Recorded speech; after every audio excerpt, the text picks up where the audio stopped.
Southeastern Bow Hunter Podcast. What's going on, guys? Welcome to episode number 144 of Southeastern Bow Hunter Podcast. In this episode, we're going to have a local legend, little local hometown hero, Mr. Jay Maxwell from 4610 Productions on. If you recognize that name, he used to be working with the Seek One guys and then split off and started his own thing, which has been absolutely blowing up. Got to hang out with Jay at the GON Outdoor Blast, so I know we're going to probably talk about that a little bit. And just, it was a good time. Jay's a good dude. He's been a huge, mentor for me when it comes down to deer hunting and my faith. And I'm very thankful for that, to be honest. Like, I honestly do look up to the dude. So very excited for this. Before we do that, obviously we got to get the partners out of the way. So I'm going to run through these kind of quick. All of the codes to save a certain percentage off or save money or whatever for these partners is in the description below. So if you want to use anything that we use or work with, or not work with, but like get any of the products from these partners that we work with, we have the codes for you to save a little bit of money. It's kind of our way of trying to give back. So first up, we got Working Class Bow Hunter. They just did their episode with Lee Ellis. If you haven't listened to that, super good episode. Lee and the boys, in my opinion, are some of the best bow hunters, not only in Georgia, but in the nation. And Kurt and them over at WCB fit that mold too. So it was a really cool episode to see them really get vulnerable for a minute there, man. Talk about some really cool stuff. And, I look up to all of those guys. So it was fun. I've honestly listened to it twice. But if you want to go support Working Class Bow Hunter, go to workingclassbowhunter.com. Get any of their merch. They got hats, they got shirts, they have everything under the sun that you guys would need. Next up is gonna be Osseo gear. You can see the hat that I'm wearing. I've been working with Osseo now for 3 years. Very thankful for that. Just got the confirmation that my Wrap X late season gear is going to be coming probably end of this week, if not next week. Got the puffy jacket, which is definitely going to keep me warm. Me being me, I get really cold when I shouldn't. I don't know why. But I also have a pair of the Wrap X Sherpa pants coming. So late season is going to be running that. Early season, I'll be running the original Raptor camo with all my, thinner stuff, because down here in Georgia it gets hot. And dude, that stuff works amazing. So if you want to go try out the new Wrap X or get the original Raptor camo, head over to osseogear.com and look at everything they've got. Great quality products. Jay is also partnered up with them. And I know, like, it's kind of cool to be part of, I guess you could say, like, the team, right? But yeah, man, it's such a great company to work with, and great products too. Next up is going to be Summit Stands. So got everything ready. I've got my cables swapped out. Not that the cables from last year were bad, but I'm a weird when it comes to climbing trees. I always replace my cables if I'm able to. So I got some new cables, got my sticks, stands are all set up. Everything is ready to go. So if you guys are running behind, we only got 3-4 weeks left. And actually at the time of dropping this episode, I believe it's less than 4 weeks. So head over to summitstands.com, go get all your accessories, get your phone mounts. They've got a bunch of new accessories, like a tree seat, I think, that really you could use in turkey season. But I mean, for those guys that like to just sit at the bottom of, base of a tree, a few feet up, and want to sort of tuck in there and get on a deer, you can use that way too. Next up's the Bowtique. So Mike is just a straight killer. He's going to be at the, I don't know if he's actually going to be at it. I shouldn't say that, but he is a part of the Hunt to Help October hunt that we're going to be doing in Tennessee with the Blue River guys. So very happy to see that. He's also dropping a bunch of new wrap designs, new styles and stuff. So if you need anything customized, go to him. He can make any type of wrap you need. And if you just want something that's already made, he's got that covered too. Bergie Bowsmith. Bergie is a wizard with bows. He can tune your bow bare shaft out to 15 yards. Dude knows his stuff. And he also is a dealer for a lot of the companies that we all use. So head over to bergiebowsmith.com and help support him as well. Next up is going to be another one of, I guess you could say, mine and Jay's mutual partners. It's G5 Outdoors. And, I am a huge pusher for the G5 Mega Meat. I love that broadhead. It is by far my favorite broadhead I've ever used. I do plan on running that again this year. I'm also going to be trying out the T2. And, we've been with G5 since, I think, January or February. It's been a few months now, and they're awesome. Great products, great people. And that leads me into Prime Archery. Jay shoots the Prime Form 30. I'm shooting the Prime Form 34. And those bows are fantastic. They're super stable. Draw cycle is super smooth. Dude, just an amazing bow. I mean, it's the best shooting bow that I've ever shot. So if you guys are interested in, getting some new, or I guess getting a new bow, we're getting really, really close to season. So I mean, I know guys that have done that, and it's worked out fine for them. But even if you don't, once the season's over, if you're going to be interested in a new bow, Prime is the way to go. Next up's Dialed Archery. My proof is dialed, and I say that all pun intended. They actually are dropping a new site. Oh God, what's it called? I think it's called. I just got the email not that long ago. Oh my God, what is it? I saved it, and now I can't find it. Where are you? Here we go. The Strike. So from what it looks like, it's going to be a non-movable site. So probably a multi-pin site. I haven't seen it yet, but I'm really excited about that. Dialed makes a great product.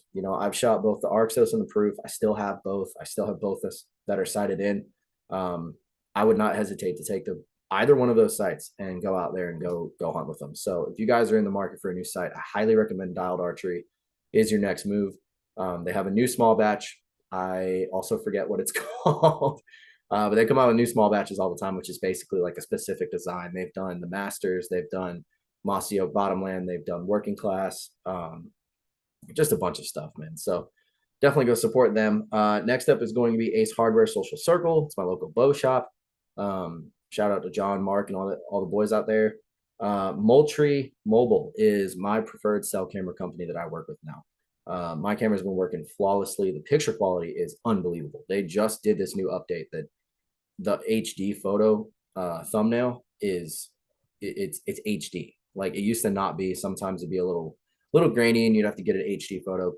But now, I mean, I pull those photos up and it is just HD. I just had yesterday my number one target buck show up in daylight, and there's not even any food there. So that is very promising. And it's honestly a great thing to be able to look at your photos and not have to be like, well, the HD photo will come in soon. It's right there. So get your cell cams out. If you guys want to try out Moultrie, head over to moultriemobile.com. They have the new Edge Pro 3. Going to be running some of those this year. I might get them out a little bit later than I would like, but it is what it is, But yeah, Moultrie is a great product, great company, great people to work with, and very thankful for that. So Bow Hunting League. The league closes in 2 weeks. If you do not have a team, go get a team. I mean, really, the people that there's 50,000 people in the Facebook group, and there's only like 500 or 600 people that signed up. It makes no sense. You don't have to be in the same state as the person. You can literally go on there and say, hey, I'm looking for a team, and in 10 minutes, you'll find a team. There's tons of prizes. If you kill any buck you kill, it could be a spike, it could be a 300 incher, doesn't matter. You'll get entered into the Meat Wagon giveaway, which is I think it's a Jeep Grand Cherokee this year. And that is they'll bring it to you, and it's a free vehicle. So I'm not saying you'll win it for sure, but it's nice to be in the drawing, So yeah, Bow Hunting League is killing it. There's a lot of things coming from them that I can't really talk about yet, but once I can, I'll let you guys know. And yeah, make sure you sign up. Boning Archery. I am running the Boning Alpha vein this year. It's the only vein I've ever actually used that is super quiet, and I can run my heavy helical like I like, and it not flutter, it not make a bunch of noise, it not fishtail. It's amazing. So again, we're getting super close to season, and if you have not built your arrows yet, you need to do it. I recommend Boning. That's what I would run. They've been around for almost 80 years now. I mean, they know what they're doing. Next up, 1227 Productions. That is my buddy Brock's YouTube channel. For those who don't know, he did change it from the chase. Long story. I know we're going to talk about it on a future episode when he comes in. But yeah, he's making it more faith-based and hunting-based, and I think he said there's gonna be some fishing stuff in there too. So he's covering all the bases, man. I'm very happy for the kid. Can't wait to see how that grows. And go support him, go subscribe, go follow him on TikTok, Instagram, all that stuff. Next up is the Scrape Doctor. Got my mock scrapes out, got my ropes up. I got a couple more I need to go put out, and then I'll be fully ready to go. It is by far the best stuff that I've ever used. Put it out, and then the next day I already had bucks and does on it. So go get your scrape stuff now. We still have a little bit of time for that down here in Georgia. I like to do them early. You don't have to. I'm sure we're going to talk about that with Jay, so maybe he'll give us some insight. But yeah, go check out the scrape doctor and let him be your scrape master, or I guess your scrape doctor. Next up is Victory Archery. So I am running the HLRs in 300 spine. I think my total arrow weight is 448 grains, which is exactly where I want to be. And those arrows have a 1.5K weave, which, dude, I've said it before that a lot of arrows you can't really compare them. I can compare these. I shot my Rip TKOs, fly awesome, but these HLRs group so tight, man. I had to stop shooting multiple arrows. So if you're in the market for new arrows, head over to Victory Archery, see which one suits you, and Victory to me is the best arrows on the market. So that's everybody as far as partners go. I do want to give a shout out to the Outdoor Call Radio in less than a month. It's on a Saturday. I think it's September 9th.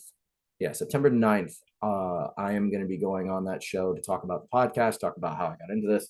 Our podcast is getting featured on there every week. The episodes are a little bit behind, but if you guys want to check them out, go support them, go download the app. That would be much appreciated. So that is all the partners. I'm sure me and Jay are going to talk about some faith-based stuff here, but I've just got to throw a little Jesus at you. You guys know I do it every episode, and he has been working, man. He really, really has, in small ways and in big ways. Me and Brock had a 4-hour conversation this morning about faith and some other things that I can't really talk about on here, but it's what Jesus has done in our lives, man. It's been amazing. And I'm sure Jay's going to talk about that. What Jesus has done for Jay has been insane. The dude is beyond blessed. And I'm not saying that, if you just put your faith in Jesus, that you're going to get the prosperity gospel thing and be rich and all that. Like, I don't buy into that, but God wants what's best for you, best for all of us. And to simply put your faith in Jesus, I mean, it's a no-brainer for me. He's there when I go through my toughest times. I had a good buddy of mine reach out today, said he was listening to the episode, and he said that he heard that last week we were going through some stuff at home, and he was like, brother, I'm praying for you. And so thank you to everybody that's been praying. It's gotten better. Things have definitely gotten better. It's not anything major. It's just you kind of, when it rains it pours, right? And not having Jesus to lean on makes it 10 times worse. So having him to lean on, I mean, that's the whole reason we've even made it through everything in our lives. So if you haven't listened to Know Him Outdoors, I did an episode with TJ a few weeks ago. Go listen to that. It's a much more in-depth episode, or much more in-depth conversation than what I've been saying on here. But my job is to bring people to the Lord, and I'm not going to quit until I'm standing right in front of him and I say, did I do good enough? That's my job. So Jesus loves you. I love all of y'all that listen to this. Thank you guys. And enough of the intro. Let's get into it with Mr. Jay Maxwell from 4610 Productions. In the making, we got the man, the myth, the legend, one of my favorite people to, I guess, honestly ask about deer hunting, ask about Jesus and everything. We got Mr. Jay Maxwell from 4610 Productions. Dude, it has been a long time coming, and we got to hang out 2 weeks ago up at the Blast. We did. It was fun, dude. My mom was killing me though. She was doing what moms do, just stealing things from tables, and she's not gonna like me saying that, but it was a good time, man. So what have you been up to? You've had a couple successful seasons. I know the families, like you guys have just been busy. But what's been going on at the Maxwell house? It is. First of all, I appreciate you having me, man. It's finally good to finally be here. I know it did take a little bit because my life is, well, let's just face it, it's crazy. Mm-hmm. Life is a whirlwind, especially in my household. It always has been. But I mean, we're doing good, man. It's like I told you today, I've been in Augusta and finishing up a construction job from a hurricane from a year ago. So there's still that going on. It just takes a while, man, fighting through insurance and the money and then the bill backs. And, most people think that, Jay's just YouTube and I hunt for a living, but that's not the case by any means. This is straight on the side when I have time. So it's not all cookies and ice cream. Yeah, I mean, dude, when I first saw you on Seek One and then you split off and started your own thing, I don't think I knew you that well. And so like I'm thinking it's the typical thought, like, oh, it just gets to hunt for a living and all this other stuff. And the more I got to know you, I'm like, dude, this No, never stops. It just keeps going and going and going, which is yeah, good. I mean, that's idle hands are the devil's playground, so it's perfect. sort But of. Sometimes it's just too busy, man. It's yeah, just too much going on, and I'm already ADD anyway, so my head is spinning in circles. And it's just one thing after another. And I have to, my brain has to stay busy, which is yeah, fine, but it fires in 100 different directions at one time and I get lost. I lose myself sometimes. yeah. So yeah. That happens to me on the podcast, dude. It's bad. I'll like freeze up sometimes. I'm like, what was I talking about? It's like, Well, we're huh? human, dude. I mean, Yeah, that's we're gonna make mistakes and that's cool. It's fine. It's real. And that's part of 4610 of my channel. I grew up, doing a lot of my hunting in the 80s. And that's when, Primos and Ronnie Cuz and all them started on the TV series. And man, you get to watch hunting on TV. What? I was a kid and I'm like, I'm out here doing it. And then these guys are filming it and I get to go home and watch it on TV. I thought it was the coolest thing ever. And, and now freaking YouTube has dude. just gone crazy. So I don't know, man. It's just, I just lost track of what I was even trying to say just now. It's okay. I Yeah, just got home from work, everybody. So I literally walked in the door, played with our my nephew that we're adopting right now is 10 months old. It's a big process we're going through. So we got a lot going on. My son's going to college next week. I mean, it's just a lot here at the house. So yeah. You told me a funny story at the blast that I'm not going to say on here, but did all that get resolved? there's no telling what that story was. I don't even know. He, Okay. okay, it was. Let's just say he couldn't drive his truck. Yeah.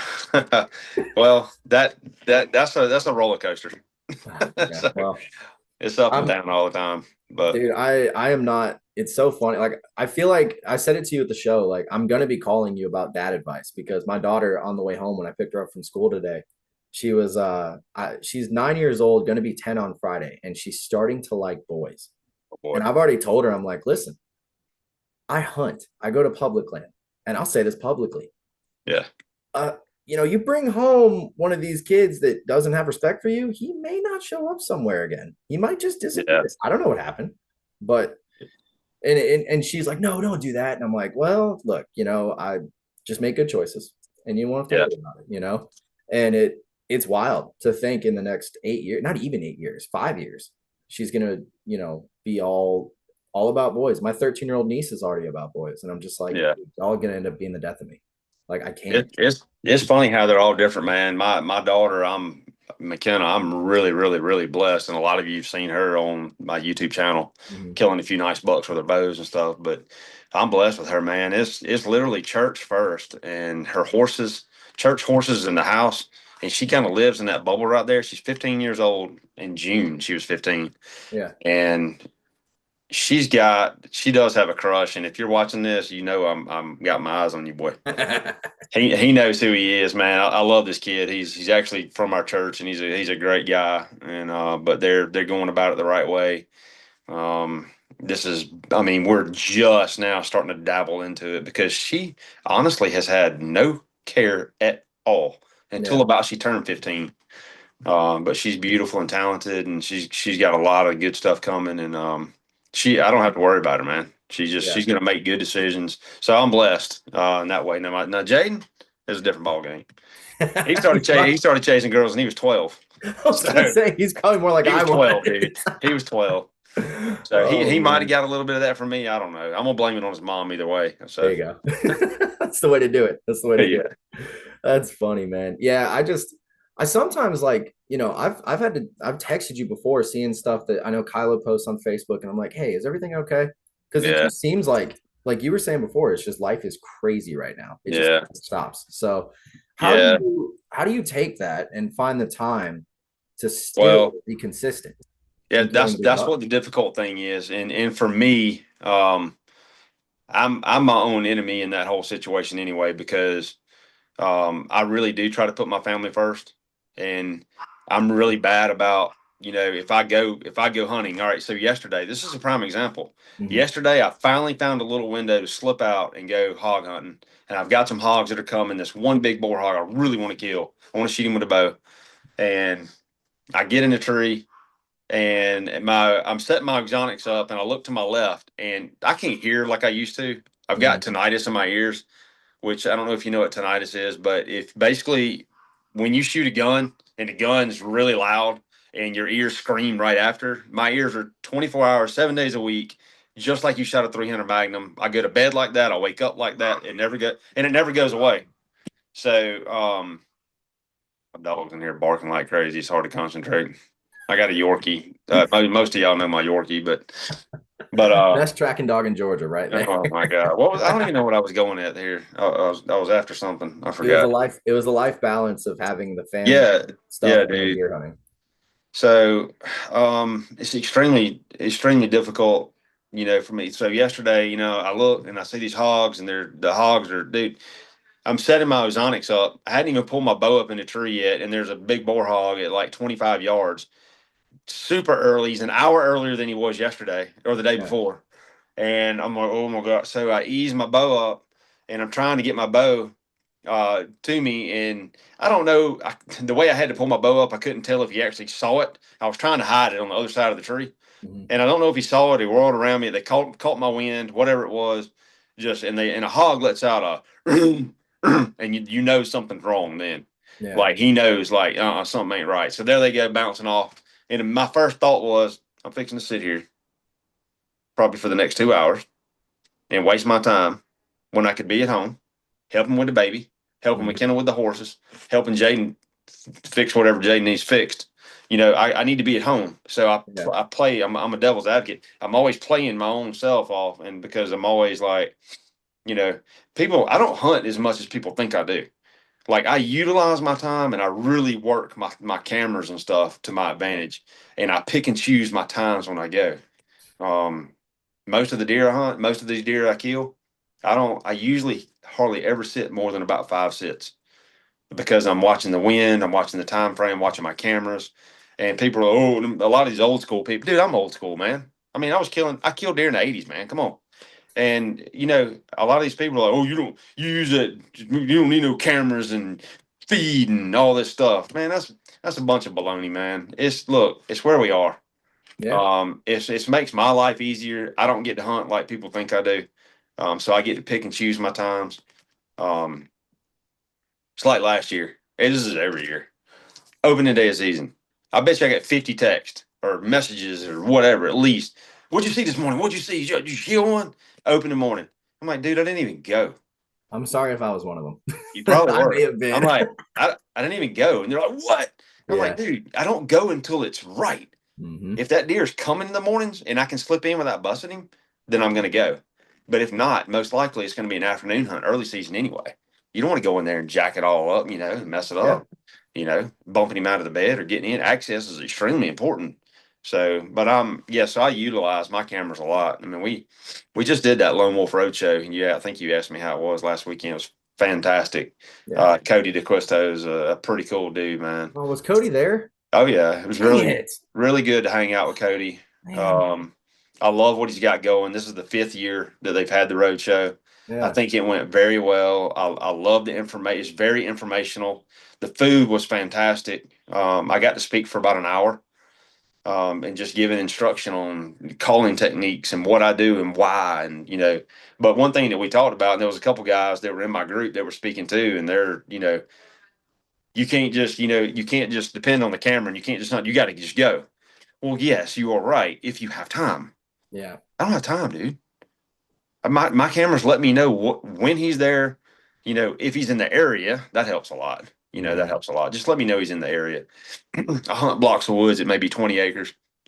And if I don't have that deer on there for a week and then all of a sudden he shows up, I know he's in that block. So now it's time to run in there and try to get a call in. I'm not going to hunt all week long. Like, wonder what my camera's missing. I don't have time for that anymore.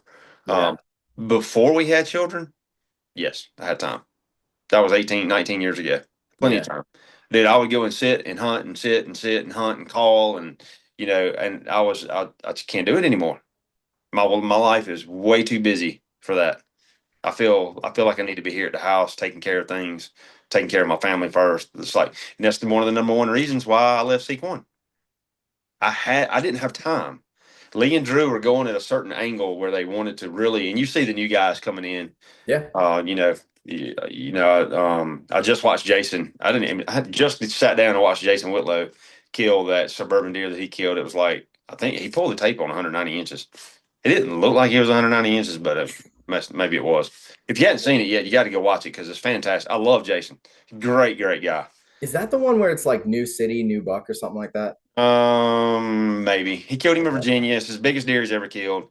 But anyway, it takes, but the way Lee and Drew are going with it, they expect a lot of time going on the road, scout. And to do what Lee does, and this is why you don't see Drew a whole lot much anymore on there, because Drew doesn't have time because the baby, he's married. He's got 2 babies. Oh, he's got 2 now? Yeah. And he's constantly having to be at home more. And then Lee was still able to go. He just got married now. Yeah. But, it takes a lot of time. Lee leaves the house and he's gone for a month just to scout a deer. That's insane. Dude, I can't do that for 3 days. Yeah. That's like 3 days of brownie points. If I'm going for 3 days, something needs to die.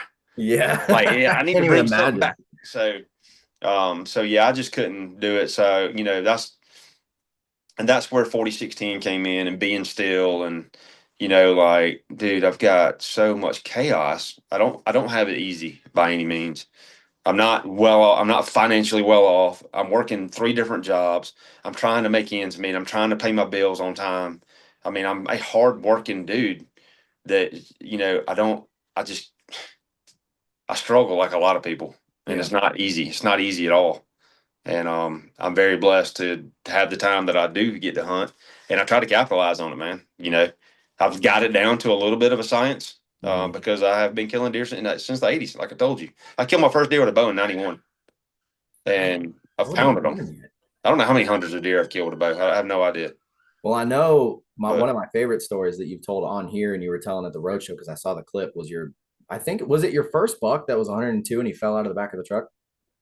Oh yes, my first really nice. I love that story. 102 and 5/8, man. He fell out. Oh my gosh, dude! For the guys that haven't heard this story, it's the first big buck that I've killed. He's actually in the top 10 in the county that I'm from, Thompson, Georgia, McDuffie County. You can look it up in the bow records. I don't know where he's at in there now. It may be like number 10. I don't know. But he's 102 5/8. My dad's in there at 107. He was in there at 101. He still might be in there. I don't know. So, I mean, bow rankings in Georgia. So 102-inch deer was a dang monster. And look, this is a 5-6-year-old deer. This ain't no easy deer to kill, But yeah, so if y'all haven't heard the story, it's crazy. I killed this big deer. Back then there was no cell phones, nothing like that. You throw the deer in the back of the truck, and the only way anybody gets to see him, you get to show him off, is you ride him around town. And in Thompson, it was McDonald's to Sonic. That's the 2 ends of town. So you go around McDonald's and you run all the way across town. You go into Sonic. You got the tailgate open. You got the deer slid as far back as you can get him on the tailgate because you want everybody to see that rack sticking up. And we went to this Mexican restaurant. We all celebrated. It was my brother-in-law's truck.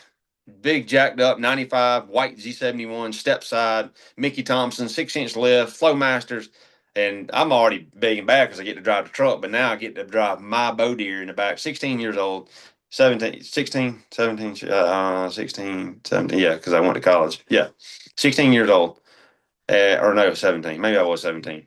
But anyway, I drove into the processor, and it was miles away after the Mexican restaurant after celebrating. I backed up to the processor. I told you I was getting out, like beating my chest, man. I'm like, man, yeah, I don't know. And I walked around the back of the truck, and the processing dude was like, and I'm like, I turned around, I was like, my deer's gone, dude, out the back of the truck, completely gone. Come to find out, I had dropped him about 2 miles down the road when I went around the curb too fast, and he slid out the back of the truck. Still got, if I had that rack, I don't have it in here, I don't think. Where is that thing? I can't even get all my taxes and work in my house anymore. Yeah. It's at another house. I got a pile of racks.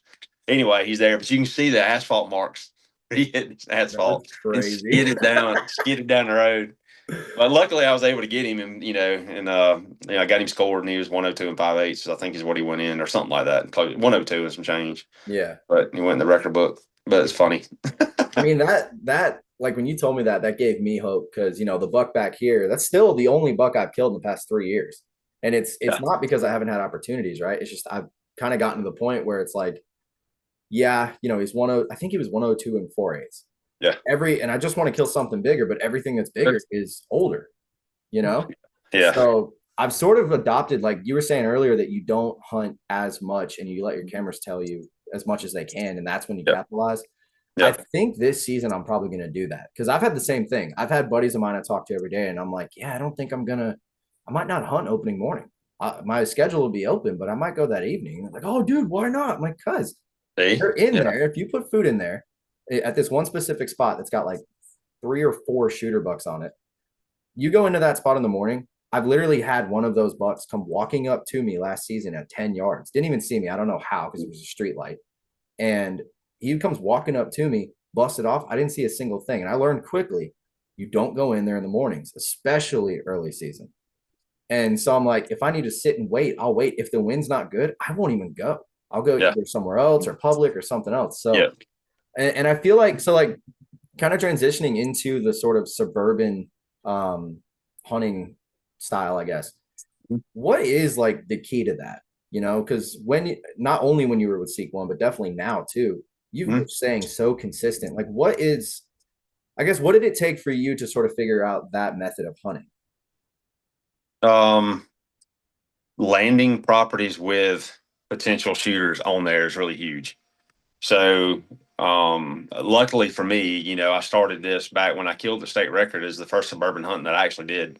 And that was a 235-inch deer, you know, and that was, I actually killed a 162 the same year, 4 days before I killed the 235. But that wasn't as suburban. That was basically a 1,200 acre piece of property, but it was Gwinnett County. So he was living behind people's houses and stuff. Wait a minute. That state record was out of Gwinnett? No. State record's Fulton County. Okay. I killed a 162 in Gwinnett. Well, he grossed 162. He's 144 in Gwinnett. I don't even think I put him in the book. You about just gave me a heart attack because I grew up in Gwinnett and I was about to be like, dude, you're telling me. Gwinnett's got some giant deer now. I mean, it does. Yeah. I've heard a rumor. I'll tell you about it after this from a mutual friend of ours that there might be something big over there, but dude, there's some giants there. I know 180-inch deer right now in Gwinnett walking around. I know right where he is. Okay, so send me the pin after we get off here. It's funny because it is funny, man, because I mean, right now I know of at least 3 or 4 deer over 180. I know right where they are. Are you hunting them? No. I think I know the answer to this, but why not? I have other people that I know that are hunting them, and I would never in a million years encroach. So I'm helping them. I'm helping them. I have a lot of people that reach out. I have people that reach out from other states. Like, dude, I don't know what else to do. Trust me, man. I don't care. You can tell me you got a 250-inch deer. It's a new world record with a bow, and I'm not even going to come to your state and look for it. Yeah. It's not me. It's not but send me an aerial. Let me know where you're at. Let me try to help you. Yeah. And I'll give you my wisdom and anything that I got. Let me try to help you. Try to figure out how to kill this deer. If you're asking for help and you're scared to ask somebody, just call me. We need that more in this industry, man. I got so many trail camera pictures. I got so many trail camera pictures in my phone right now of giants. People they share with me and they're like, you know, don't let anybody see this. And dude, I won't even let my wife see it. Wow. I mean, that's just the way I am, man. I just, you know, I got friends that beg too because they're like, I know he sent you that deer. Well, let me see it. I mean, nope. Yeah. Just show it to me, and then you don't have to send it to me. I'm like, nope. He said no. I won't do it, man. So crazy. I mean, really though, like that. The fact that you'd be willing, because I mean, you've helped me out a lot. I mean, I've sent you pins, I've sent you deer, and I've said, hey, what should I do? And you know, at the time I was very stubborn and like, oh well, you know what? The wind's been bad for the past 2 weeks. It's bad now. I'm just gonna go and chance it. And the next thing you know, he disappears or I don't get him or whatever. But I think that stubbornness is gone because of what I was saying earlier. Like, I just don't want to booger this place up. I did it last year. The same buck, my number one buck that I have this year, that's a split G2 12 point, is the same 10 point I saw last year that I had a standoff with and had to blow at them just to get him to go out of there. Because he stayed till dark. So I don't know. I feel like it just takes time. And like the suburban stuff, I almost had a spot in Fulton County. I was very close because my brother-in-law lives up there. Yeah. I was going to call you and be like, all right, man, it's 1 acre. It's on this. It's on this. I've seen two 140s in their backyard just hanging out last year in October. And they sent me a video not even a week ago, of some bucks in their backyard. One of them's got to be 130 at minimum. And that's not even the biggest deer that's over there. And I wanted to text back because they said I couldn't hunt there, but I wanted to text them back and be like, okay, listen, y'all are teasing me now. Can you please just let me hunt? But well, the thing is, like, there's deer there. So I mean, if I knew that, and I'm like, I really wanted to try to get one of these deer. Those deer range up and down this creek or whatever they're at or behind these houses. I mean, I'd be door knocking. I would. I'd find somebody that would let me after this, and you'll probably be like, yeah, dude, there's giants over there. Oh yeah, I'm sure. It's in the area you guys hunted. It's probably been knocked to death. Oh, I'm sure it has. Like I literally passed one of y'all's spots that I have seen in, or I shouldn't say, yeah, I guess one of y'all spots, right? Back in the day when all of you guys were together at Seek One, there's one video that I grew up around that area and I saw it and I was like, I know where that's at. And I drive past it for work almost every month. Right. And I'm just like, dude, if only I could figure out how to get that. But so like Suburban, all right, let's just break this idea right apart, because people think that suburban deer hunting is easy. Is it easy? It depends on what you're defining by easy. Is it easy to kill a 140-inch deer? No. Are they tame? Are they pets? No, they're just confined to a smaller area, but you're still dealing with a deer. Yep. But you can go back and watch my episode from last year when Chase and I were in there hunting those. We had 20 deer in front of us sitting in the ground blind in January during the Domageddon, Seek One Domageddon thing. Mm-hmm. And I'm in there to kill this older 130-inch deer or this 145 that's been coming to my feed. I'm feeding the Banks feeder right in the backyard. And all these deer running in and out and all this interaction. And Chase literally is sitting beside me filming, and he's like, big buck, big buck, big buck. And he was like, right there. And he was pointing. We were in a ground blind. He was pointing, and I looked up and put the binoculars on him. I'm like, yep, that's that other deer, not the 145, the 130. And I'm like, I'll shoot that deer if he comes in here. And dude, I got all these deer playing and running around, and it's like, you would think that deer would just walk right in there and just go to feed, and you can smoke him. And he comes up and he gets like 60 yards, and he's just walking casually. He just wham, freeze. Throw that head up, throw the head down, head up, throw his nose up, turns around and walks off. And Chase was like, what just happened? I'm like, deer's not an idiot, man. He knows something ain't right. He got a whiff of us probably. He knows he's looking up here. He don't see no people nowhere. It's funny because you're gonna laugh at me at this one. The deer ended up milling around chasing does for like 15 minutes, and then he got sidetracked. He's probably ADD like I am, and he ended up coming in there, and I killed him. And deer fell, whatever. And Chase was just mind blown. But I told Chase, he was like, "What? How do you get around that?" And I was like, "You know what we're gonna do next year? This is one of my favorite spots. Probably my favorite spot that I have." Yeah. I was like, the ground blind backs up to somebody's house to where I got to sit. There's a couple ways you can do it. I killed Gimpy out of the same tree. And I shot Gimpy. Okay. I shot Gimpy down. The Gimpy stand is like 35 yards down in the woods from the house, and then it drops down through the creek. Yeah. But late season you can't hunt that because there's no foliage, so you're going to get busted. So the ground blind of the house and then feed them up is a little bit better, and then shoot down to where they are.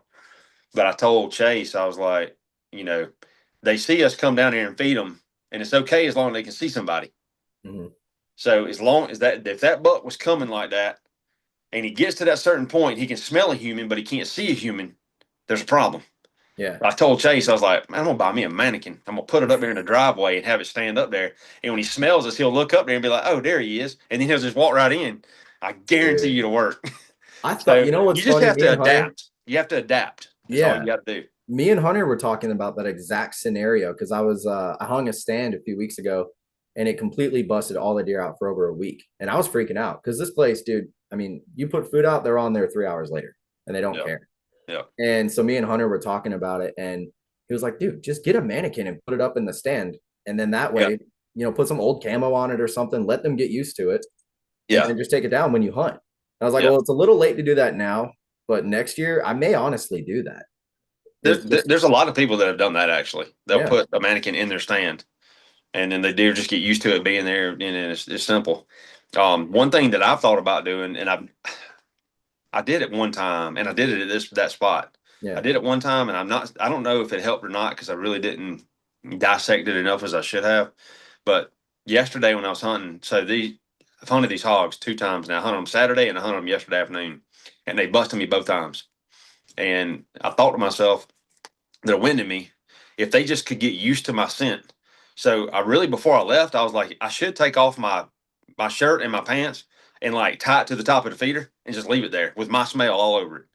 And then let them just keep coming to the feeder and keep coming to the feeder. Eventually the smell will kind of wear off, but at least they'll associate it with like, that's not a bad, even if I smell that, I can still come in here and feed. Yeah. But this one boar hog, man, he's probably 300 pounds. Good Lord. Yeah. I filmed his balls yesterday. It was really cool. That is insane. Yeah. Could have killed him yesterday without the camera. If I had not had to have the camera filming him, could have killed him. He came by me at 10 yards. And it was just, I told you I can't hear anymore. And I hear them. I thought I heard something. I was like, what? And what I was hearing was the piglets coming, because there's like one big sow, a couple pigs, 2 or 3 satellite boar hogs that are 150 pounds. They're big. And then this giant. And dude, they came 10 yards right by me, right out to the feeder. The feeder hadn't gone off yet, so there's no feed. So they run out there and they're looking around, and the wind hits me in the back. And dude, he comes out 25 yards, the giant. By this time, I'm standing up, grab my camera, move it, power on. And when you, on my camera, if you hit the power on and the record button kind of at the same time, it won't register that you've hit the power button. So I got it all right. And then he steps out, dude, 25 yards, dead broadside. He looks like a refrigerator. And by this time I'm getting my bow and I'm coming around like this. And when I do, he turns dead away from me, puts his butt straight to me. And then I noticed that the record button ain't even mashed. So I hit the record button and I got him walking dead away from me. And the other satellites, they're just kind of running around, and they immediately picked up, like, there's my scent. And they're like, "Urgh, urgh." And then they don't, man, if one of them blows, they're all gone. Yeah. I've heard people do that, like old school guys that will just take old clothes of theirs and hang it up on like a tree branch or something to get them used to it. Even to go as far as to sweat in it and put it up there and just absolutely, man. Yeah. So another thing I thought about doing with baiting, and I haven't done this yet either. So nose jammer is a very strong scent. Yeah. I use nose jammer in my shower sometimes, and sometimes I'm like, golly, it smells so good. I hate to even get to the woods like this. It smells like a big vanilla ball. But I'm like, dude, if you were smart and you really wanted to kill a deer, then you would take the nose jammer, and every time you go in there and feed, change the batteries or something, you just take it and spray it everywhere. Yep. And it was just vanilla, vanilla, vanilla, vanilla. And then before you go hunt, you spray yourself down to vanilla. And I do think it camouflages you. Like, they smell the vanilla, they don't smell human. Yeah. And I bet you it'd work. And I think that's what you're supposed to do. I hadn't done it yet. I used to use it because I switched over to camo dust, mainly because you can get a whole bundle for like $60 that lasts an entire year. But and it's worked really, really well. But I used to use nose jammer. I was using that when I killed pickles back here. And the thing that I guess read up on or whatever is, you spray down when you're at the truck, you kind of spray a little bit on your trail, and then you go out to wherever you're hunting at and you spray kind of your circumference, get up in the tree, then you spray, and then you spray around you and all the branches and stuff. You do. It's supposed to overload their nose. I don't know if it does that. Yeah, but a big deer's not stupid. Even an old doe's not stupid. Exactly. Are the babies going to come in there and be like, what is that? And then start eating? Fine. Yeah, so be it. But the big doe, she's going to get like 60 yards and be like, I was just here yesterday and that smell was not here. Yep. What is it? She'll start looking around, stomping. That's what they do, man. Yeah. They're not stupid. But if you go in there and every time you feed and you're spraying it and they're really used to it. But one time, if you just go to public land to a spot you've never been and you're spraying nose jammer, I personally don't believe it's going to work. Yeah. That's kind of why I stopped using it. I do have a buddy of mine that is an absolute killer. Mm-hmm. This dude, I love him. He flies under the radar. Nobody knows him. And dude, if I could bet betting money on anybody to kill a big deer in the state of Georgia, if I said, all right, there he is, go figure out how to kill him, that deer's dead. He's going to kill him. Yes, Kevin will kill him. And he was really hung up on nose jammer and the ozonics together, the combination of the two, for a long time. And to this day, I could probably call him and he'd be like, yeah, it's probably the best combination that I've ever used. Now, I do like my ozonics. I do think personally that my ozonics has probably done more work on scent control than anything else that I've ever tried. I don't believe there's a spray out there that's going to keep you from getting busted by any means. I don't. Yeah. No, do not. You hunt to win. Because, You want to kill like a the big. sprays we You want to kill a use. big deer. You hunt to win. I mean, that's all there is to it. Yep. And that, I mean, I was stupid enough last year to just want to hunt, right? So I was standing there, I had a crosswind and it, plus Georgia winds, dude, they're never right. At least No, it's awful. Yesterday it was supposed to be dead east, which is fine for me. I can kill this hog on a dead east. Yeah. Dead out of the north. Chase was sitting in a swamp, half a mile from me. Dead east for him. Dead east. I'm on top of a hill. I baited these hogs on top of a hill for a reason to get more dominant wind. Dead out of the north. When they busted me, dead out, right in the back of the head, dead out. It's supposed to be east. Yeah, no. So yeah, it just starts. Georgia hunting. It is. It's frustrating because a big deer, man. If you got a big deer coming and you go sit one time and he wins you, and dude, it's going to jack him up, man. Yeah. That's why you need to. Your first sit is your best sit every single time. That's your best chance. After that, you better be smart. How you get down, how you get in, how you get out. Everything matters. Yeah, I hunted a deer for 2 years, and I learned a lot from that because it was a 1-acre property out by Jackson Lake, and I'm actually going back this week to knock on a door because the previous owners moved, so I need to go and see if I can get it back. But I've only seen him 2 times in daylight during season. Now, the summertime, I had that deer trained. I'd put out corn, I'd put out whatever, and I'd watch him come running down the power line, and he'd go straight to it. He didn't care that I was there. He ran 10 yards from my truck one time because some dog came running down. And it was crazy. And I'm like, dude, he's dead to rights. Opening day, he is dead. I go there. It took me, the only time I saw him was when we had that hurricane come through that evening, that Friday evening that it left. And Josh killed one of his big bucks off the same property I'm hunting now. That it's a whole story, but we were out till midnight looking for this thing. But Trike came in, and he came in when I put my bow on the ground because Josh was blowing my phone up like, dude, it's dark. I need you to come out here.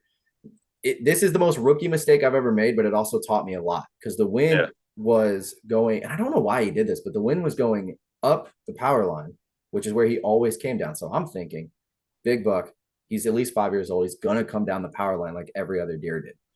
Didn't see him. Saw every deer on the whole property. Didn't see him. So Josh blew my phone up. I go to put the bow down. As soon as my cam touches the ground, I look up, and here he is coming from the opposite way, the wind at his back. And he was walking up 25 yards. And I'm just like, wow. So what do? I mean, what would you do? I pull the bow up. Yeah, try to ease it up. Exactly. I get it halfway up. He sees it. It starts spinning. And he literally goes up the driveway, goes to the main road. And I knew that's where he went because I didn't hear him crashing off. So I get the bow all the way up. I clip on. I got 5 minutes left to light, and I'm sitting there waiting, just shaking like a leaf.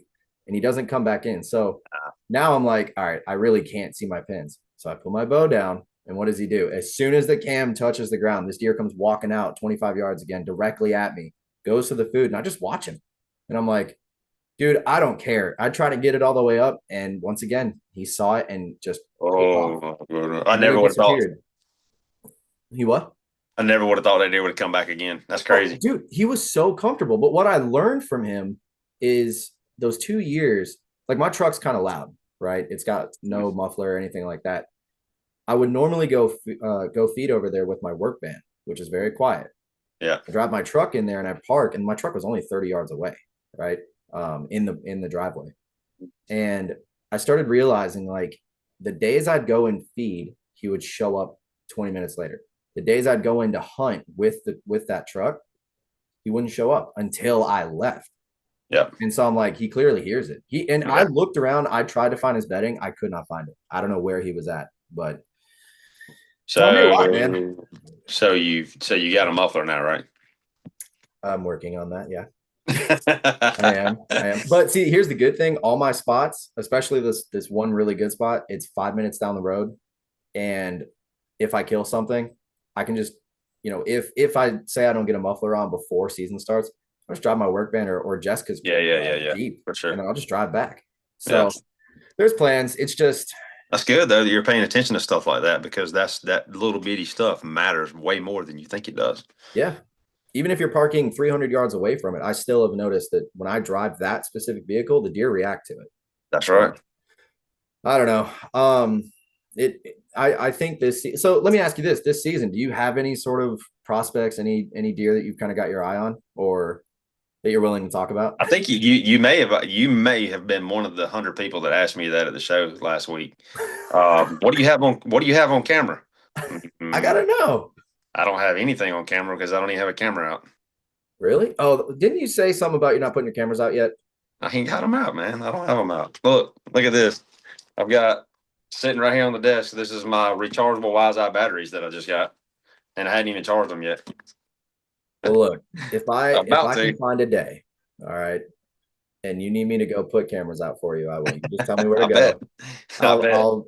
I'll forget where everything's at. I've got in my head right now, I've got 1, 2, 3, 4, 5.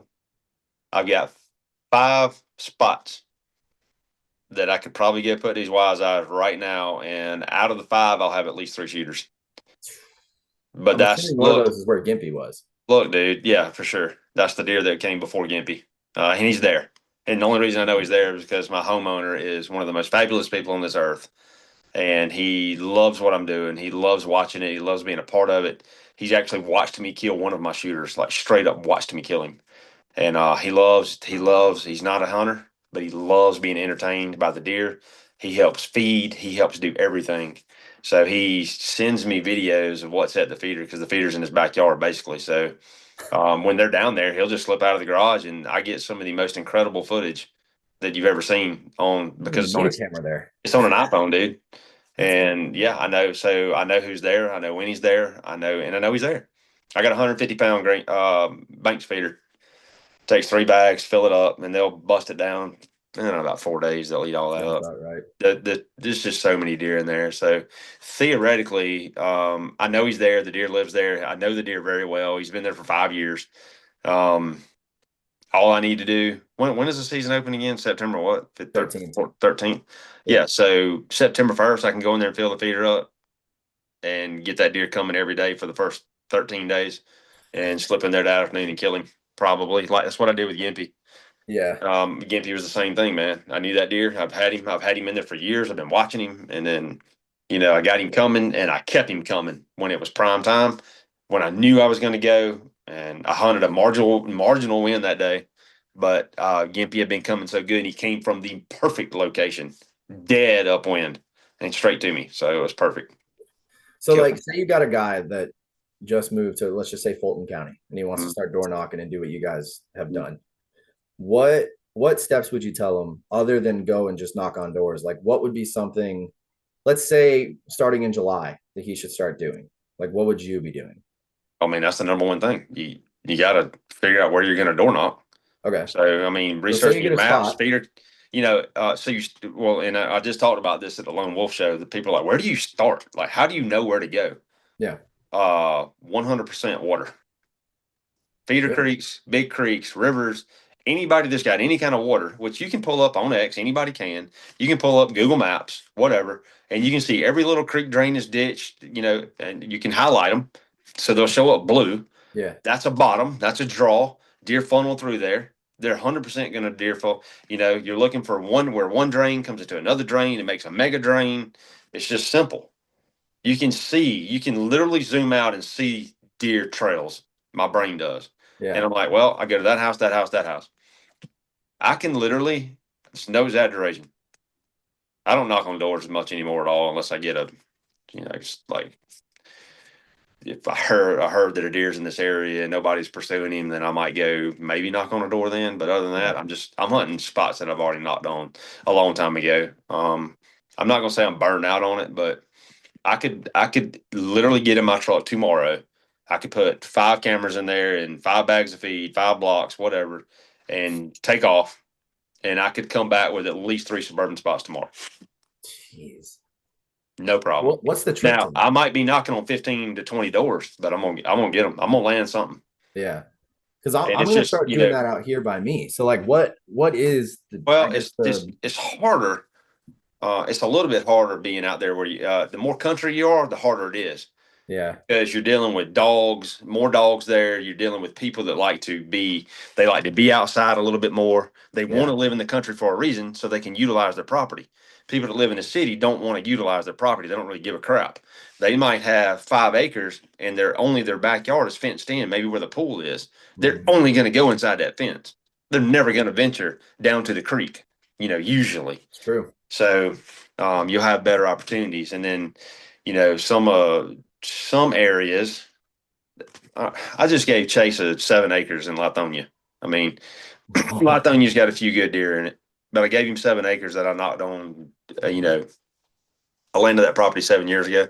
Yeah. 7 acres. Very nice. I'll just tell you, very nice, sweet black lady. I like her a lot. She's a great, she hits on me when I come up there. It's just funny, man. We just got this relationship. She's always cutting up with me. It's just, she's just got the personality. I love her. She's awesome.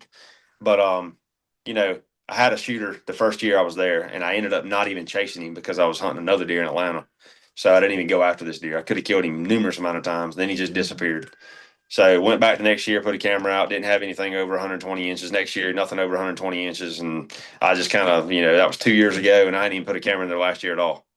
But what I'm saying is 7 acres. When I knocked on the door, I was like, hey, my name's Jay. This is what I like to do. And she's like, oh, honey, you can come hunt anytime. It started off like that. So I knew. She was like, oh, yeah, you can go out there and hunt anytime you want. I was like, I'm gonna, do you mind if I go around the right side of the house? She's like, yeah. She's like, I got a couple acres back there. I was like, you actually got 7.1 or whatever. And she's like, I do? And I was like, check this map out. And I showed her like on X, and I was like, your property goes across this and across that. And I'm giving references, but it goes across all this and it goes all the way back to that thing. And she was like, what? No clue. Huh. No clue. She literally thought she probably had like an acre. That's crazy. And not in a billion years will that woman ever step foot on that property. Yeah. Scared to death. That's so different. Scared to death to go back there. Really? So, oh yeah. Why? She's gonna get eaten by a coyote or a bobcat or something, man. Well, bears, bears. Mountain lions, tigers, all kinds of stuff. Oh my god. Dude, that's wild. I mean, I guess that makes sense because, so circling back to what you were talking about, water systems, my brother-in-law's place, there is a creek right behind their house. So that makes perfect. The deer are going to travel that, dude. That's a natural travel corridor. Yeah, I've watched them. I've literally told them, listen, it's October. There's 3 scrapes down here at the woodline. You're going to see deer tonight. And sure enough, that's when those big bucks showed up.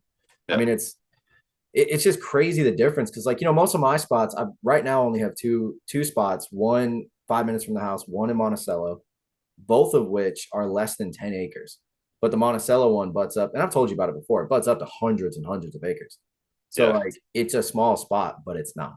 And then the other one is a funnel behind this church that across from it's a marsh. I mean, dude, it's perfect for big bucks. That's why they're in there. But, yeah. See, you're still hunting big woods.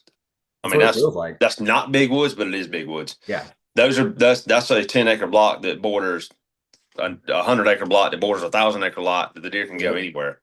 If you get into a more constructed area, more neighborhoods, more stuff, you funnel the deer down. Mm-hmm. So then you can really start to see, you're going to put a camera up on that spot and you might get 10 different bucks a year. Mm-hmm. I can go to a 1-acre spot in a neighborhood that's got a natural funnel where everything has to come through it, and I'll get 30 different bucks on that spot. Dead serious, 30. I might have to start making the drive, man. This is getting. Dude, you can drive 30 minutes and be in what I'm talking about with no problem. See, I got robbed in Lithonia once, so I'm a little sketch. Hey, man, dude, it's sketch, man. I had a guy threaten to kill me 2 years ago for knocking on a door. Yes. Oh man, does that happen often? Because Lee he said I terrified his wife and daughter, which was a lie because I'm the nicest guy in the world. I never even saw him. They never even came to the door. But he came around the house. Dude, he cussed me for everything he had in him, and I backed up the drive. I was backing up the driveway. My truck was at the top of the driveway by the mailbox. Yeah. And this was a big deer spot, and he had a perfect lot with a big persimmon tree and the flat bottom behind his house. And dude, this guy treated me like he just walked out of the jailhouse and was ready to kill me, like he was a freaking gangster, ready to kill me. I'm dead serious. He was. I'll never forget him. And I was like, dude, you just need to calm down. I mean, Yeah. this is, you're a little bit over the edge here. I'm a super nice guy. And So have he wasn't you having it. have you and Lee and Drew all got, and Kendall too, got stories about stuff like that? Because when Lee told Absolutely. did you listen to his working class episode? No. Okay. Well, he went back and told that one story about that old guy that had the gun drawn on him, called the Yeah. cops. Mm. And it got me thinking. And Lee made a great point. He's like, that's in the back of my mind every single time I go knock on a door now. Yeah. And I'm starting to sort of knock. Like I scouted some spots this past weekend. And I just kind of was thinking again in the back of my mind, I'm like, I'm out in the country by Lake Jackson. What's going to Yeah. happen if I just knock on the door and some, I'm not saying crackhead, but let's just say someone who's a little sketched out, I Like, had the worst one I actually had a guy, ex-military. His son was in the military, and his son has apparently killed lots of people. oh, okay. Yes, he made that very clear. And he was very upset. I had gotten permission from the son's wife, and the father-in-law, showed up and was doing tractor work on the property. Mm-hmm. And I was walking across. Me and my buddy had just killed a turkey. We're walking across the dang property because we got permission. Yeah. First of all, to kill the turkey there, and we're walking across, and he comes flying up on that tractor and threatened me for my life, and called his son, got him on the phone, and I said, "Your wife gave me permission," and they were like, "Oh no, she didn't." And I was like, "Let's just go up to the house and we'll talk to her." She came out on the deck, looked me right in the face, and said, "Nope, never seen him." I had Wow. just gotten permission with two other guys, and we didn't film it for whatever reason, but we didn't Yeah. film that part of it, but gotten permission. So she lied. And when she said that, he turned around and got his son on the phone, and his son literally said, "I'm on the way right now, and I'm going to put a bullet in their heads as soon as I get there." And he was dead serious, like 100% without a doubt. He was coming to put a bullet in our head. He didn't care who we are. We were on his property, and he had a right to kill us. And one of my buddies that was with me, he ended up taking across the full cornfield, like gone. I called 911 because this dude's huge, Yeah. like coming at me, and I'm backing up. I got a 410, and I'm backing up with a 410, and he's coming at me, and I'm like, dude, I will take your kneecaps out. Like, please don't. I mean, the dude that was with me was terrified. Yeah. I was nervous. I was more nervous that his son was on the way to literally put a bullet in my head, and I really believed that he was actually coming to do that. Because I heard him on the phone. He was calling me a liar and all this stuff, and I mean, I was like, dude, and you know how I am, man. I was so nice. These are wealthy people, but I'm gonna call them. They were big into like racing, and these are rednecks, like, Yeah. but wealthy big rednecks that didn't give a crap about anybody, that apparently been in the military, that said they don't care, they gonna kill us. That's serious. Like, I have it's legal for me to come kill you, so I'm coming to shoot you. So I That's got insane, 911 on man. the phone and said, my life's been threatened, I need an officer here now. Gave them the address, and when I tell you, the officer pulled in less than 1 minute before the sun got there. So what It, happened? it was bad at the end of the driveway, which is about a quarter mile down the road, down the driveway. Well, I mean, maybe not that far, 150 Yeah. yards. And Did he defuse the situation? he stopped the sun. Yeah.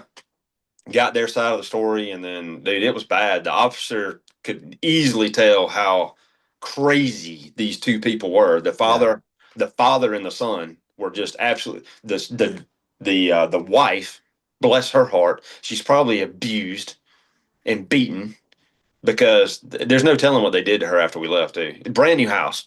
He was out there grading with the tractor. I felt so sorry for them. It was an awful situation, but it scared me for my life. I'm dead serious. I had to get in the patrol car. I was so nervous. I got so nervous up there, I dropped my phone at the house. And the officer had to put me in his car, and we had to ride up there together and walk across there. And he was telling me, he was like, just don't ever come back down through here again, dude. These people are wacko. That's And, insane, man. but his son was coming to, it'd have been a shootout. He'd have had some number 9 TSSs in his eye. Unless he'd have got out with a high power rifle and shot me going across the cornfield at 150 yards, which he might have. I don't know. I'm sure he was some crack shot, but yeah, crazy. Brother. That might be the wildest story I've ever heard on this podcast. It was bad. Real bad. Very, very bad. It was not in Georgia, but it was very bad. Whew, thank God. It wasn't. But no, the other guy was though, man. I feel like that guy if he'd had a weapon, he'd have probably hit me with it. So all right, bad. This is I'm glad because I wanted to. We're coming up on about an hour now, and I wanted to find a really good way to wrap it up with us talking about our faith. So to sort of take that story, that in my opinion clearly was God saving you from a very horrific situation. How has your faith played into like where you're at? Because, you know, we had some conversations at the blast and we were talking about, I guess you could say, some business stuff. And going from the kid that shot the 102 to where you're at now, how important has your faith been to you? I mean, obviously the channel is literally named after Psalms 46:10. Sure. So like, how has that guided you? Like, I guess really the question is, how has Jesus guided you through all of this? Yeah, I think just all the adversity that I've been in over the course of my years. I'm 46 years old now, man. I'm getting pretty old. And I think every day I learn something new. And what I have learned and what gives me the most comfort in my life, and I've got a lot of stuff going on right now. You would blow all y'all's minds what's going on. But I was talking to Chase about this earlier driving home today because he's in a rut, I'm in a rut. We're both scratching our heads like talking to God, like, all right, dude, but what we have and what I have in particular is I know without a doubt 100% he's in control. All you got to do is have faith.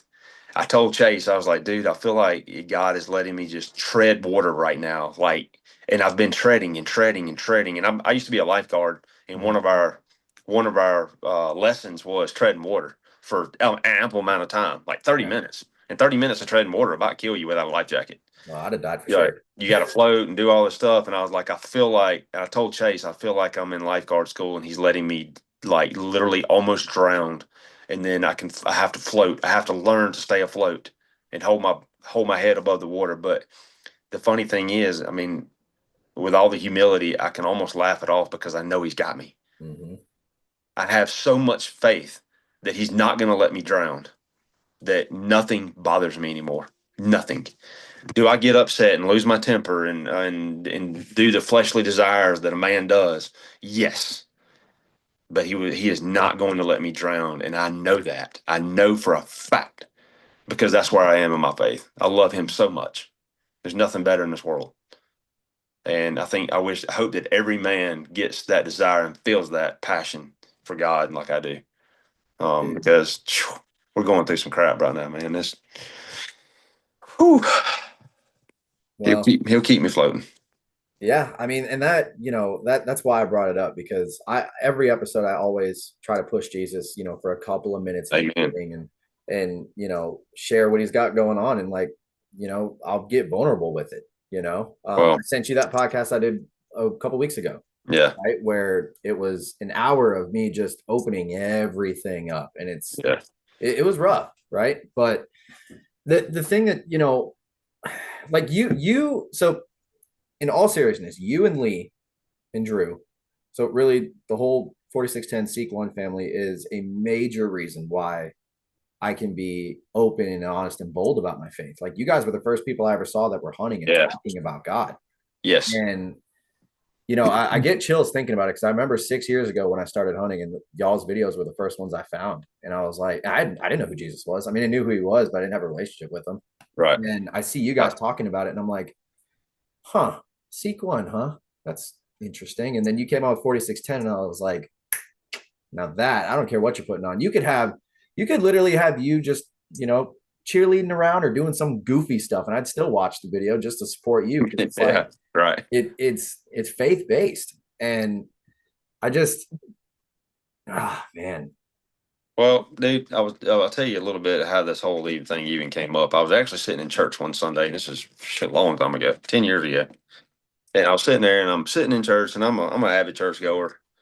And it's like a lot of, you know, the community church that I'm part of, and I don't go to that church anymore because we don't live up there. But that part of that church in Loganville, Georgia was just, I love the pastor. I love the staff. I love everybody. And I'm sitting here watching everybody do something to give back.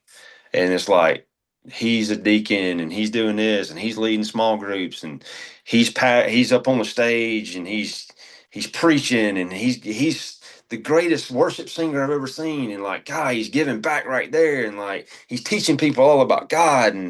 And how do I do that? What can I do? What can I do to give back? I can do it through what I love. I can do it through my passion.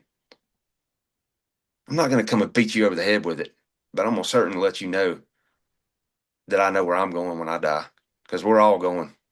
Dude, we're all going to die. And for the ones out there that are going, I don't know. I don't know if I believe or not. What have you got to lose, man? Yep. What have you got to lose? What if I know it's real, but in just for a second, what if it is? What have you got to lose? Literally nothing. Nothing. Like absolutely nothing. You have Nothing but gain to get from that. But you will gain eternity in heaven, not in hell. You want to jump in a lake of fire and burn for the rest of your life? Go boil some water and stick your hand in it right now and see how it feels. And it's so much worse than that. That's the choice. Why not give it to him and try? I promise you, if you're out there and you don't know and you give it to him and you do your best you can, don't be scared. Just go try. Your life will get better. Your life qualities of life will get better. Will pain and suffering and heartache and all that still happen? Absolutely. Because the more you chase God, the more the devil chases you. Mm-hmm. That's a fact. The more fleshly desires come, the more you're going to be like, man, she's smoking hot. You know, we are men. It's going to happen. Yeah. Your temptation will hit you like no other the more you chase him. And yeah, I deal with it. I deal with it on a daily basis. Yeah. I had that happen to me at work a couple months ago, man. And I just looked up and I was like, I know you got me. I was like, yep. Not today, Satan. I was like, you just move your little butt on. I'm trying to work here. You leave me alone. My wife's got that. My wife's got that "not today, Satan" little thing hanging in her car on her keychain. Really? Not on the keychain, just hanging. Every time I get in there, I look at it, and I'm like, I got tattoo. I got into this tattoo thing in my 40s, and I'm like, I should get that. Like, not today, Satan. Yeah, just every time. Just I like, love reminders, man. I do, and that's why I got that one right there, where most people can't see it, but. Yeah. I mean, dude, he died for us, man. That's, he's nailed to the cross for us. And I can look down and go, sometimes I'm just like, thank you, Lord. God, I love you so much. Well, and the thing is, like, I had a mutual friend of ours reached out to me the other day. And I mean, I don't know why he thinks I'm the person to ask, but so be it. But he was like, how do I know? He's like, I'm claim that I'm a Christian. I say that I'm this. And how do I know if I'm saved? And the first thing I said, I was like, well, first off, you're asking the right question. Like, that's definitely the right question to ask, rather than just run around and be like, oh, I'm saved. And yet, going and drinking a bunch and chasing women. Like, so then I'm not going to go too deep into it because it's his own thing. But I basically told him, I'm like, what you're going to notice, I know you know this, but I'm saying this for everybody listening who's kind of like on the fence about it, right? But what people will notice when they give their life to Christ, just like how I noticed it, was the things that you used to love, you start to hate. And the things you used to hate, you start to love. And basically what that means is if you liked getting drunk every single night, you liked coming home, driving home drunk, whatever, and chasing all that stuff, you're going to start to hate that because now you're focused on Jesus, and like that just changes you. Yeah. And then you'll see life start getting better. And like you said, you still have trials. I mean, there's things I can tell you about, man, that I got baptized a year ago and it has been a battle ever since then. But it's, again, like through all those battles, that Jesus is there right there with you to catch you when you fall and to get you through the tough times. So the Trinity is the Father, Son, and the Holy Spirit. And what you just described, those feelings that you get, the things that bother you now that used to didn't bother you, that is the Holy Spirit.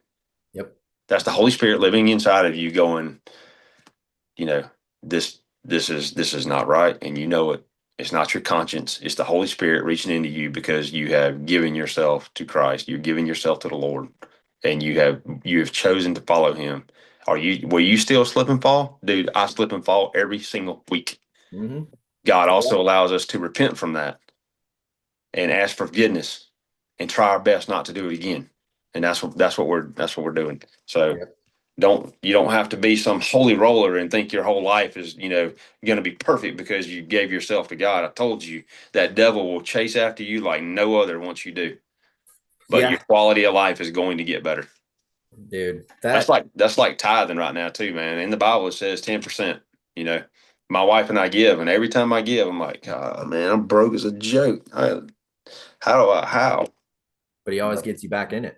Dude, I've never in all the 18 years, almost 19 years of marriage, and I can tell you some scary times where I've tithed and I'm like, I don't need to do it. Not this time.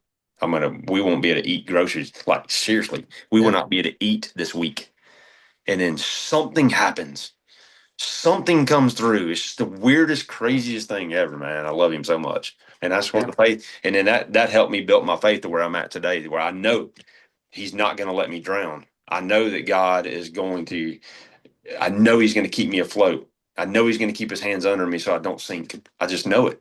And I just hope everybody that's listening gets that, understands that one day in your life, just somewhere along the way. I just hope you get it. Brother, that is the best way I think we could have ended this episode. Yeah. Oh gosh, dude, I got chills right now. Jay, why you got to do that to me, man? I love him that Oh, much, man. brother. I do. Well, before we sign off here, why don't you go ahead and plug shamelessly everything that you got going on, and let us know one thing that we can, I guess, be looking forward to come from the channel or from you, or if there's any other shows you're going to. I know the season's in a month, so yeah, man, just give the shameless plug and we'll hop off here. Yeah, so we're you're speaking of shows. I do have one more show, so I don't know when you're gonna drop this. Is this live? Tuesday. Drop Tuesday? Yeah, so Next it's gonna be Tuesday. after the show then. Okay. My last show is the Buckarama in Perry, Georgia this weekend. And it's the same time the GON blast was. It's Friday, Saturday, Sunday. I'm not a show dude, but I'm going anyway. I Yeah. don't, It's a I lot, don't like man. standing on my feet that long. And there again, man, I'm there like going, I could be at home doing all this stuff and helping with the family and the baby and all that, but it is what it is. So, but you guys, if you don't follow 4610, you're way behind the ball. There's probably 70 something videos out right now. I'd love for you to come watch them. Get on there. Instagram, you can hit me on Instagram. I'm pretty good about responding inside 4 weeks. But I swear I'll get to you at some point in time. But no, I really am, man. I try to answer everybody. I try to help. I try to be there for you. If you got questions about God and you don't know where to go, or you don't know what church to get into, or how to do it, or begin to do it, do not hesitate to hit me on Instagram and I'll help you out with that. And give God all the glory for everything in your life, good or bad. You can have something bad, you still have to give him glory because his plan is greater than ours.